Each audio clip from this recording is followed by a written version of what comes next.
Welcome back to the Lanterne Rouge Cycling Podcast, here with Benji Naesen for perhaps the craziest and best Grand Tour stage of the year so far. We're both still kind of in shock, reeling at what just happened in the Vuelta España stage 20, which is like the northern Spanish version of Liège-Bastogne-Liège. Incredible stage designed from San Checho to Castro de Ervilla. 203 kilometers, over 4,000 meters of climbing, medium mountain all day. It's shallower at the start, then they got a bit of respite in a valley before the 100 k's to go, and then the real climb start. 7 k's 5%, 6 k's 6%, 10 k's 6% with 6 k's at 7.5%. Alto de Prado, 5.5 k's at 6.2%, but the start ramp is 1k at 10%. Then they've got the final climb, which is a fake news climb. It even has a descent in the middle. Classic stuff. Says it's 10 k's at 5%. It's really two climbs at like 7% with steep pinches in it. The graphic, honestly, Benji, looked wrong. It says it's like shallower at the end. They were on steep pinch. I don't trust the graphics. It was steep, steeper than we expected. As a reminder, the GC standings before the stage started, Haig was about a minute and a half behind Miguel Angel Lopez Bernal, then 7 or 8 seconds behind Haig, and Adam Yates about a minute and 8 or a minute and 7 behind Jack Haig, who's in fourth. Mars second, pretty much wrapped, and Roglic wrapped up the leader's jersey unless he crashes on this stage. But before Benji tells us about the break formation, mention our show partner, Lacole, who produce performance cycling apparel at the base of Monte Grappa in Italy. They currently have a sale on at the moment, and you can get 20% off in addition to sale items using LR Vuelta 20. That's all caps. LR Vuelta 20 discount code. Thanks to Lacole for supporting the podcast. You can see them in their link in the description down below. But Benji, this break, some familiar names, expected names, as well as the Padun train is back. Yes, Nuclear Padun was in the breakaway. We also had Michael Storer already has 2 stage wins, and we were potentially looking at a third one today if everything would go well for him. Together with Romain Bardet, that's an interesting story because 59 points in KOM for Storer before the stage. Romain Bardet being on 54. They were about to find out who would win KOM on this stage, and it would likely be between them. So that's kind of funny. Champoussin, the breakaway, Trentin and Gibbons. We said yesterday on the podcast, Trentin would be the kind of rider to be in the breakaway today to try and set something up for someone else in the breakaway. I named De La Cruz, but it seems like they went for the likes of Gibbons on this one, who actually is African continental champion. You would easily forget that also exists next to the European one because we almost never see the shirt in races, but Gibbons is definitely showing it today. Mikel Biscara in the breakaway, Stan de Wolf, Jan Hirt, who lost Mankies yesterday as his leader, so has the ability to try for himself. Danny Navarro, Chris Hamilton, so Hamilton another rider for Champoussin, Bardet. No, for Bardet and Storer, my bad. So that's the breakaway, and honestly, Trentin helped a lot in keeping that breakaway ahead, but the gap went up so quickly after the first few rolling hills because at the start, there's no one really willing to control. Jumbo has no point in controlling this breakaway. Well, Bodden is in the break, so Bahrain's like, okay, we can't backpedal in now. We can't backwards pace now like last time. And it's also a stage that on paper fits a bit more than those larger climbs at the end. So that's also a reason I think why Bahrain also doesn't pace in the peloton here. Obviously, Bodden being in the break is the main factor though. And the likes of Ineos not pacing yet. They also have limited riders, so I don't think we can expect that at that point. But the gap went up to 11 minutes, and I was like, this is the break winning. 11 minutes is a lot. I don't know how anybody's going to catch this again, like genuinely. But that swiftly changed, right? Because we had Ineos moving to the fore.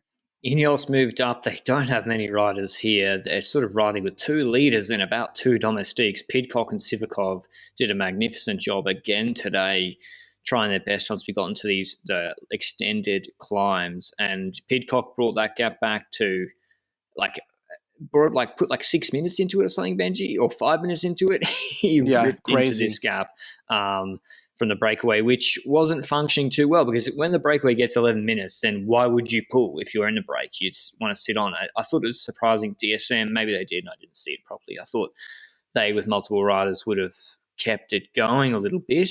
The problem is, are they teammates if they want to fight against each other for KOM? Haha. That didn't seem to be happening. Storer took most points, and I saw Bardet back at the medical car, so it looked like Storer, Yeah, he wrapped up the KOM jersey, I think, almost Yeah. mathematically halfway through the stage. But yeah, Ineos pacing. And which climb was it, Benji, where we knew, I was like, there's going to be a Bernal Long Ranger or Yates. It has to happen because we have 60 kilometers plus to go. We cannot, Sivakov and Pidcock cannot do this all day. They didn't do it the first climb. It was funny how they swapped Pidcock, Benji, at the crest. Pidcock was pulling, and then they put Sivakov for the descent. I was like, isn't that the wrong way around? And then the next climb, they do it again, and we see off the pace of Sivakov and Adam Yates almost. He does it before they finish the pull. It kind of surprises people. I thought it was a hard dig. People say, "Oh, a soft." I thought it was very, very hard, that dig, and that was where the chaos all started. What climb was that, Benji? Like 60 k's to go. Yeah, 60k to go on the Alto de Mugas as we predicted yesterday, where Ineos would attack, because everything so far in this stage was very predictable, knowing that Ineos would likely be the team that would light things up because they have two riders in GC that are not on the podium and two riders that one of them would be happy with the top 5, but the other one that is not in the top 5 is going to YOLO attack for a podium here, and we knew somebody would do it, and Adam Yates was the first one to make that push on Alto de Mugas. And I was kind of surprised because I expected it to be Bernal personally, just because it feels like Bernal's that kind of rider more than Adam Yates is that kind of rider in my eyes. But he surprised me, and he did it quite well because his tempo did not make gaps really. Kruijswijk was able to keep in his wheel, but the tempo was high enough to drop basically half the group and put Bernal on a bit of trouble, it seems. Some people were saying that he was just waiting in the wheel and was waiting at the back to make a strike themselves, but he looked the same way that he looked when Roglic was dropping him in week 1. Do you think so as well? He was on the radio straight away. You could see him on the radio telling Yates, I don't... Or maybe he was just talking to the car being like, guys, I don't feel good, because I guess the plan would have been... I think you're right, actually, with Adam Yates. Because he stopped on the left side of the road after that attack, going slower. Very, almost straight away. And I think the plan was for Bernal, you'd think, to counter, and he couldn't straight away. And I think at that point he's like, guys, I can't do a 50-kilometer solo raid or raid with Roglic on this stage. I can't do it. And I think, this is just me reading into what I saw on the road, I feel like Bernal just then threw in all he had into an attack, which was marked very promptly by Jack Haig to basically just another counter to set up Yates. And then we have another counter. I think, did Enric Mas attack Benji or Lopez? So we basically had that attack by Bernal through the middle. It was De La Cruz that went before that, with Nader closing, right. And then the group came back together, and that's when Bernal from the back of the group moved through the middle, just straight through the middle, and went for that crazy attack you mentioned. And we saw indeed Haig following, Lopez following, and then a bit of a gap, and Kruijswijk was the one that needed to close it for Roglic, and that went quite smoothly. So Kruijswijk being there, Sepka's not, we haven't mentioned that. Sepka's was gone, missing in action. Don't know where he is. Somewhere on the roads right now, trying to finish the stage. So GC Kuz died on stage 20, I'm afraid. I think he kept his same spot because the gaps are so really? Big. Yeah, he finished 7 minutes down. Anyway, we had that Bernal attack, but eventually the group came back together again after Kruijswijk closed that, and it was really the next attack that made something very important happen, and that's Yates attacking once again. Just when Bernal is caught on the right side of the road, Yates passes everybody, has more acceleration than everybody because they're looking at each other on the left side of the road, and who responds to that? Gino Mäder on the right side of the road passes along and also follows the wheel, and Roglic is the one that responds. He knew that Kruijswijk was not able to close that gap himself, and from that point onwards, the other people had to look at himself and be like, oh shit, this is mine to close. Mas was the next one to close it, Haig was the next one, and then a mistake happens. Miguel Angel Lopez does not respond. Bernal also, but I don't think Bernal had too much energy left, and a gap was opened, and that's when stuff went down. So I don't want to, I'm not patting myself on the back here, but we've been talking, Benji and I, about how this stage is the perfect stage for Bahrain, who have the riders, and Movistar don't have any domestiques here. Ineos now don't have any domestiques. They've both got 2 leaders. It's almost inevitable that you're going to get caught on the wrong side of a split. Haig got caught on the wrong side of a split twice. But the difference is Mäder closes it for him. And so it comes back together. Same with Roglic, as Benji said, Kruijswijk closes it for him. And with Movistar, they don't have Verona, they don't have Valverde to close it for any of those guys. And so then we have a group with Mas, Haig, Roglic, Gino Mader, Adam Yates, who's missing, podium candidate Miguel Angel Lopez, as Benji said. Gino Mader then attacks. And I'm like, what? And that can't be the plan. He attacks. We see Haig get straight on the radio and say, no, come back, stop right now. Mader immediately, you can see it in the front on the shot, and immediately stops. Haig catches back up to him. We now have like a very fast pedaling descent. We also have like undulating ridge line. And you got to remember, Mader's a bit heavier. Haig 70 kilos. Bernal's not going to chase for Miguel Angel Lopez behind, and UAE don't help. And those two guys, Haig and Mader, absolutely rip it. And on, I think it was like a shallow climb, you could see Lopez trying to pull. And even though it was 25 meters, I was like, he has no shot of closing that gap. It was like when Roglic Benji, he got dropped off like 20 meters behind the peloton in Paris stage 8. It was the same vibes. And you're like, he can't close that. Like, it's not possible, no matter how many, what's he doing. And like a small detail to that is that we had about pulls in the group behind together with Lopez and Silfov, and he was directly the second that the gap opened ahead of Lopez, already on the radio to Haig and Mader or the team, just in general, and probably saying something along the lines of, there's a gap, Lopez is behind, just go. And perhaps Mader thought that too literally and went for that attack, but I did want to note that special moment of communication, because despite it not being super obvious, communication is very much key in cycling when it comes to tactics, and that's definitely shown here. And then the question arises, what happens in the breakaway? Podden attacks and drops everybody on the plateau section between the clouds. Podden also being a part of the team of Mader and Haig. And then everybody's like, this man has to wait. Like, the gap has gone down to 4 minutes, 3 minutes and a half at this point. He has to wait on Haig and Mader. Sure, the man can win a stage here, 100%, it's possible, but the podium is more important. I know you don't have a contract next year at the moment, written on paper at least, Podden, but you have to wait. Would you have waited if you were Podden? I think he was like, he didn't. Well, when he attacked, I thought, has he heard Haig's attack? And he's like, I better get off the front and get as big a lead as possible so they can't call me back, because this is what happened in the Dauphiné Stage 8.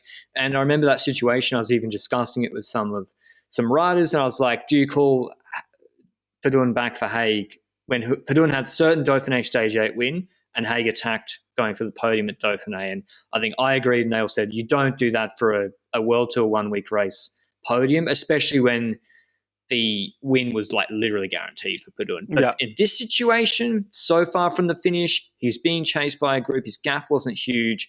With them needing the help, I think it's pretty clear cut. You drop Padun back for the podium. And they did, and he did the right thing as a teammate and came back, and he did a magnificent job today, Mark Padun, for Haig. In fact, so well. Well, first, though, Benji, we've almost skipped ahead. Mader and Haig straight away put about a minute. It goes to a minute 30. On the ticker, on the TV, it's going up a second each second. And it's just Lopez pacing behind. They go past a beachfront, and you can see Haig and Mader just going like real fast. Sound effects from me. And Lopez, I think he gave up with the gap at about 2 minutes.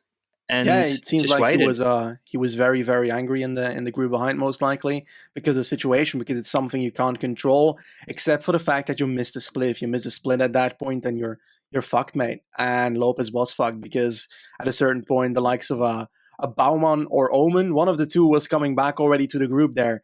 And when the entire group of Omen comes back, then you're like, okay, this tempo is too slow, and I can't do anything about it. I don't have any riders for it. And then Rojas, I think, or Erviti, one of the two, Rojas, also came back in the group of Oman and started pacing, but the gap was up to 3 minutes by that point. And then there's a bit of a Lopez. So when do we talk about it, now or after the stage? Well, so Rojas came back, unfortunately for Lopez, too. He came back at the base of a climb. I think Alto de Prado. He came back at the base of there, whereas in the valley, the 10K valley is where they needed Rojas. And there's literally nothing Lopez can do, trying or not. You can't outpull those guys on the flat, and especially with Padun driving it. And I feel like for Lopez, I don't know, it's like he's getting shades of Planche de Belfi, the TT. Do you think, Benji, if you're Lopez and you think he's closed more gaps for Mas than Mas hasn't closed a single gap for him this Vuelta, not once. No one's really ridden for Lopez this Vuelta at all. Do you think when Yates went and Mas joined that group, he's thinking Mas should be closing this gap for me when Haig's up the road? He shouldn't. Maz is ahead of him in GC, and It's too risky. there's no. I don't believe in that aspect. Like, it would be stupid if he's thinking that. No offense, like, because Maz is clearly the biggest leader here at Movistar right now, because he's ahead of him in GC. Quite simple as that. On paper, his time trial is also more consistent. They know that in the team, so there is no point in this race where I had the idea even that Lopez, well, that Maz should be doing something for Lopez. Lopez was always the secondary leader in that team, and that's definitely the case as well today. So yeah, then he got angry, and we didn't see any of this at that moment, but we heard rumors on Twitter because La Flamme Rouge was posting stuff they heard from RTVE, which is, I think, Spanish television. Yes. That Lopez was stopping and standing by the side of the road, and that he was talking to Pachivilla and complaining to Pachivilla about wanting to abandon because, yeah, there's honestly nothing he can do in this stage anymore. And tomorrow, the time trial, what is there for him? Saving a top 10? I think at this point it's just a whole lot of, I don't know, just a bit sad and disappointed mostly about what happened today and angry because of that.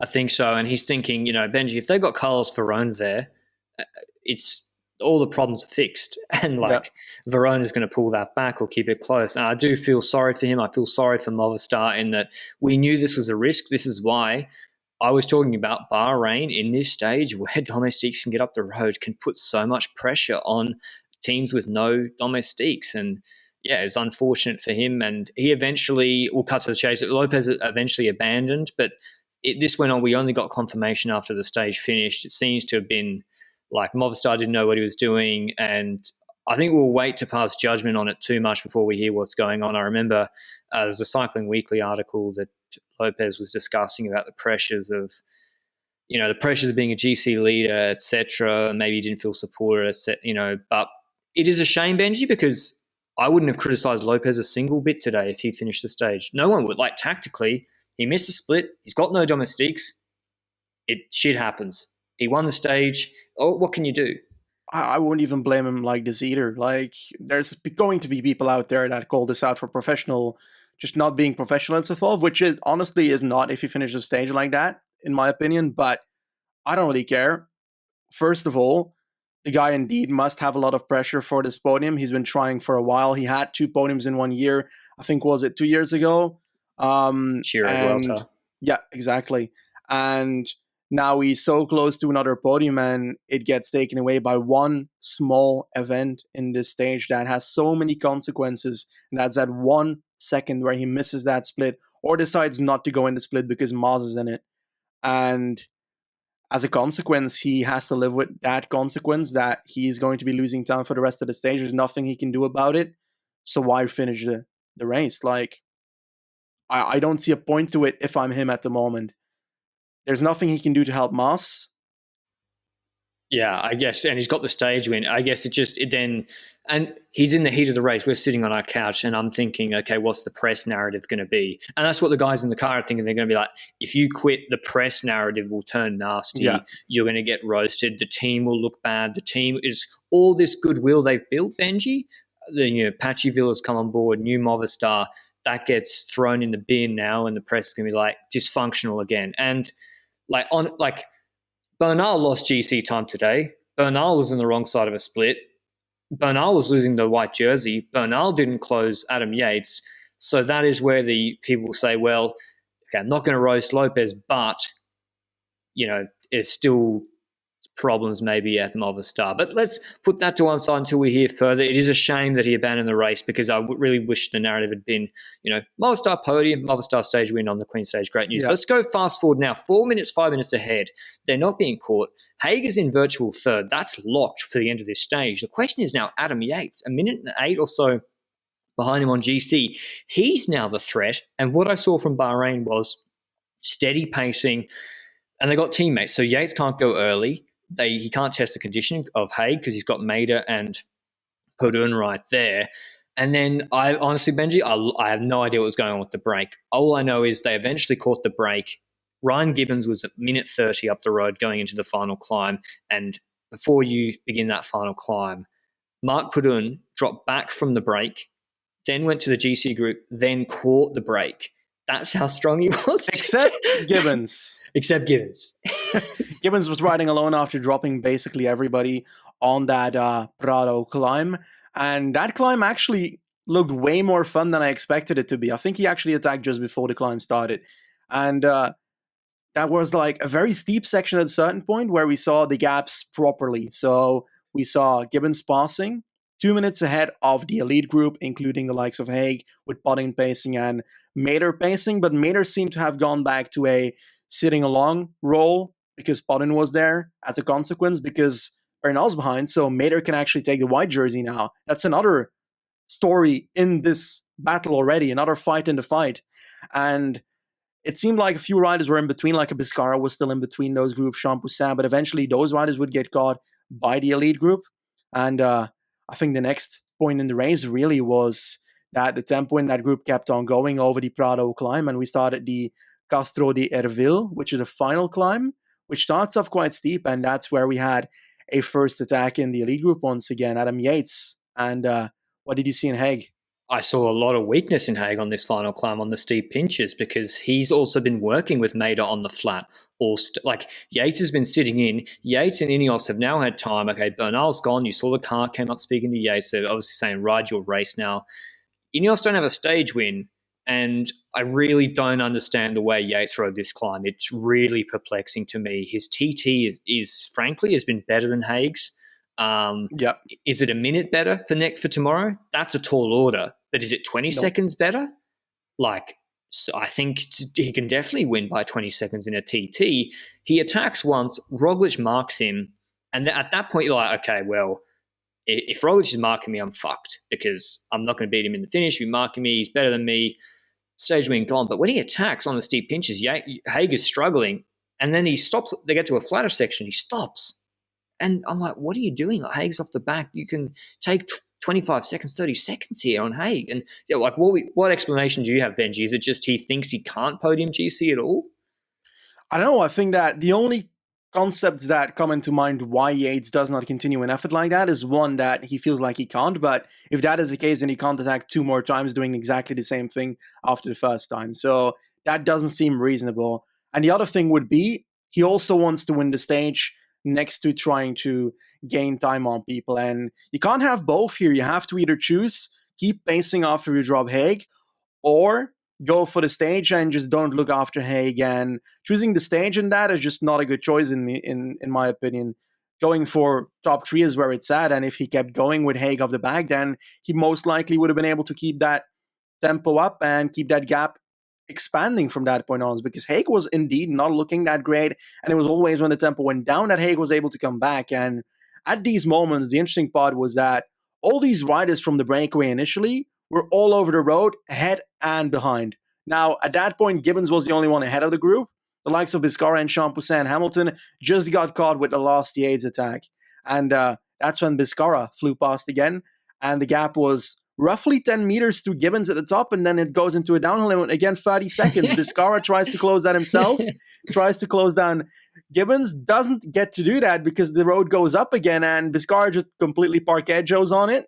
The lead group comes past him again, and then the lead group once again just not really doing anything, because that was where Roglic and Maz were riding next to each other at the front with lots of spectators. And at a certain point, Maz even looked a bit angry at a spectator with a huge flag that just kept standing ahead of him and almost crashed him if he stood there 2 seconds longer. But did we see like a small move of Roglic there? I swear I saw something, but I don't know where. Well, Roglic is clearly interested in stage win, and that's why, I mean, if you're Yates and Roglic is interested in stage win, you got very low chance of winning the stage. Gibbons attacks over a crest, comes back from the dead after they've caught Gibbons. I'm not sure if Roglic had a dig. Roglic had been pacing. Gibbons attacks. Roglic snap closes Gibbons straight onto it.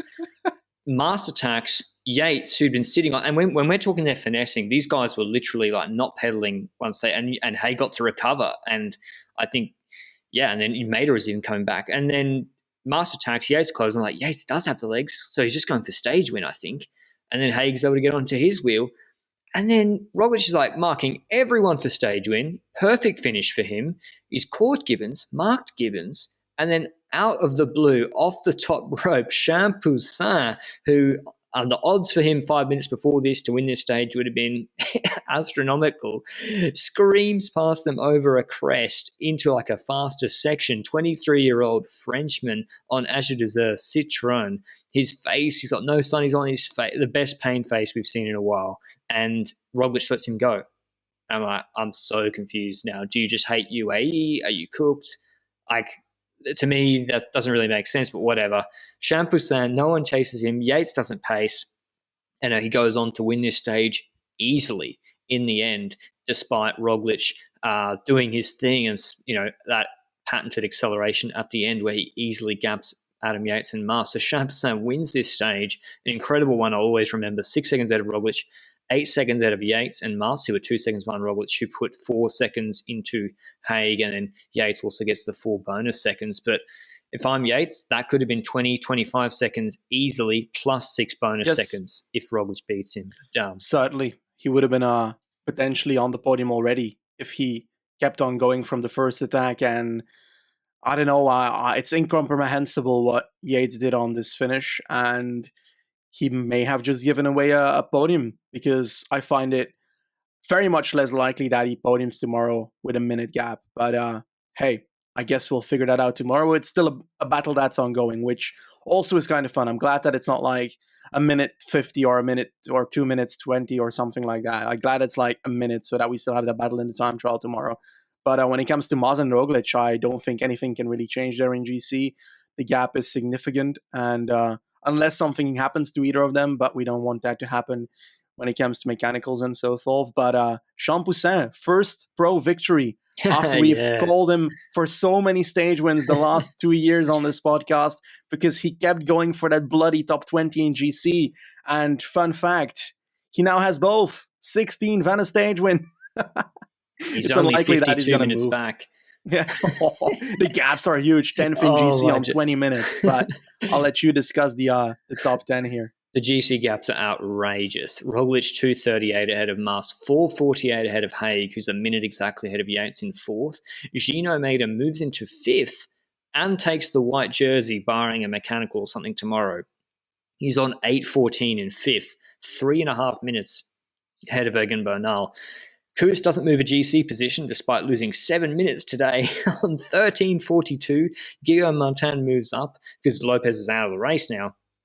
Everyone moves up. Guillaume Martin into 8th on 16:11. De La Cruz on 16:19. So 9th and 8th, I think, will change. Groschardt then moves back into the top 10 on 20:30. I can't remember a 20:30 gap at 10th, Benji, before.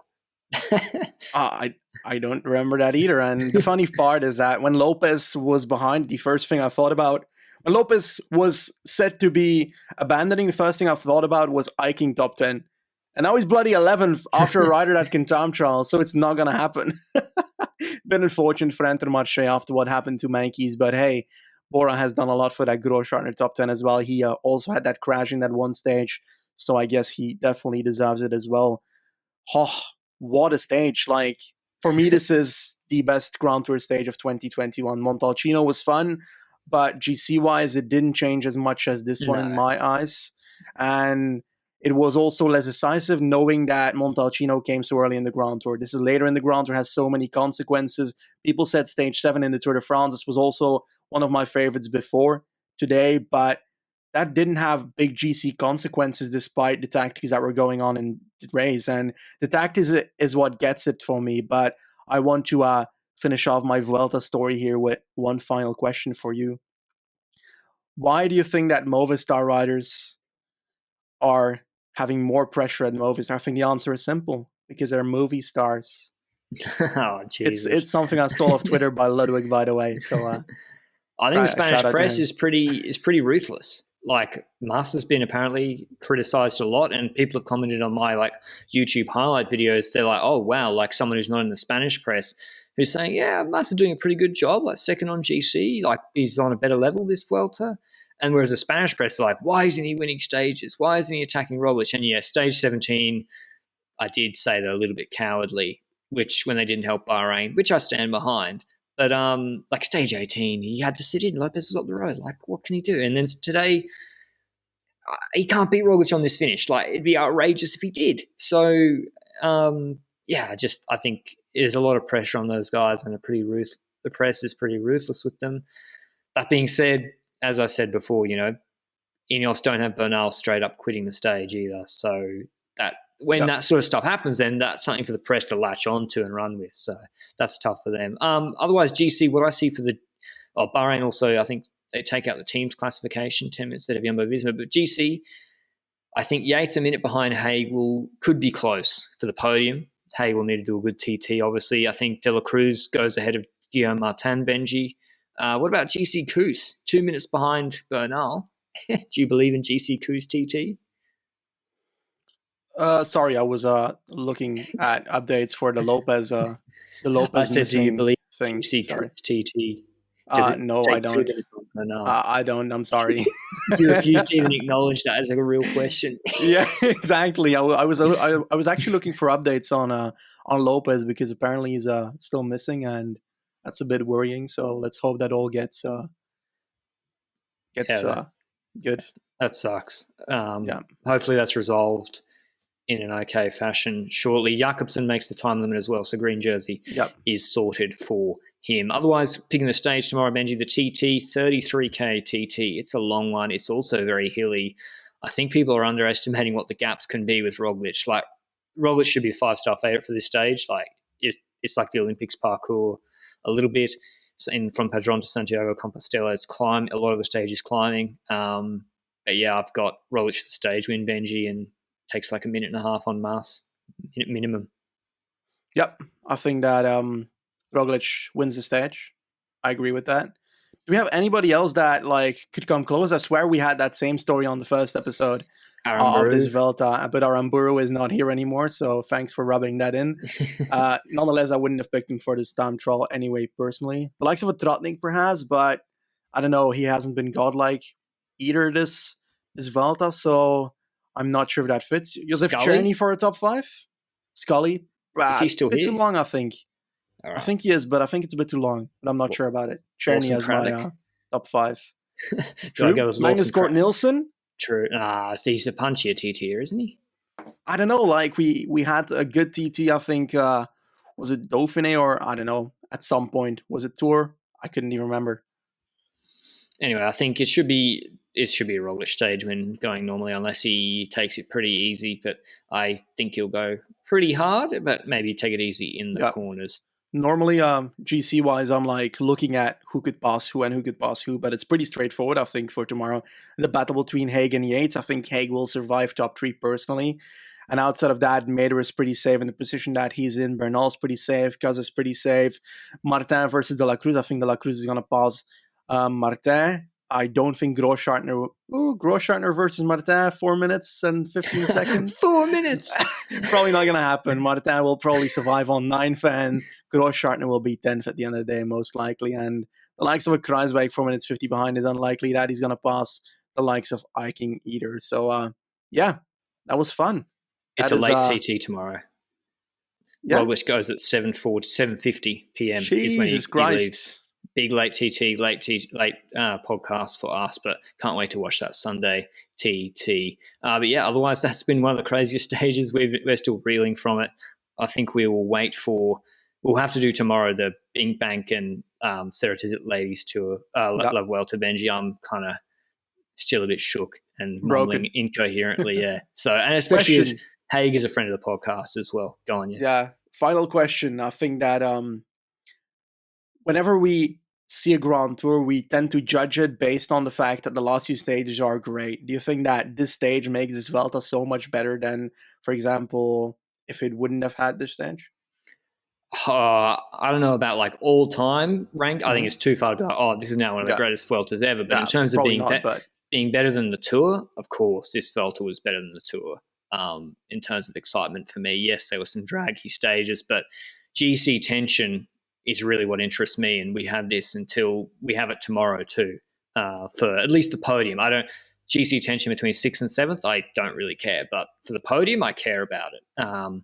Rio Giro, I still prefer this Vuelta personally. There's been a lot of storylines in this Vuelta, and I don't think it's just this stage. I've actually enjoyed a lot of other stages which haven't had as much interest. Like I really enjoyed Gamoniteru. I really enjoyed some other stages in the Vuelta. Second week was a little bit, was much more fun than Zoncolan in my eyes personally. yeah. Like when I'm looking at GCs, I'm comparing this one to perhaps a lesser version of Giro last year. Giro last year had the tension at the last week that made it so much better, but the problem there is that that was for first, and this is for third, and that makes it, of course, a bit less, but certainly one of the better ones, if not the best finish of a Grand Tour this year.